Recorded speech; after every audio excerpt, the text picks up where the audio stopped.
Alors, je suis sûre que vous connaissez la plante qui est derrière moi. D'ailleurs, est-ce qu'il y en a chez vos grands-mères? Parce que c'est souvent le cas, les mamies elles aiment bien cette plante-là. Donc c'est le chlorophytum. C'est une plante comestible. Ouais, oui, on s'en doute pas toujours. Alors c'est pas une raison pour manger celle de vos mamies. Le chlorophytum, c'est une plante qui est utilisée dans la médecine traditionnelle pour tout ce qui est la digestion, les voies respiratoires aussi. Donc on peut l'utiliser en tisane, mais on peut aussi l'incorporer dans les salades. Une fois cuite, elle ne garde pas ses propriétés par contre. Donc c'est vraiment toujours cru. On y trouve donc de la vitamine C, du calcium et du magnésium. C'est les trois principaux composants alimentaires qui vont nous intéresser.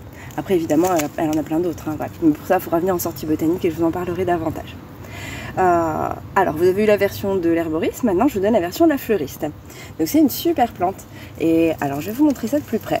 C'est une plante également qui fait des petites ramifications et sur les ramifications qu'est-ce qu'on voit? Il y a une petite racine.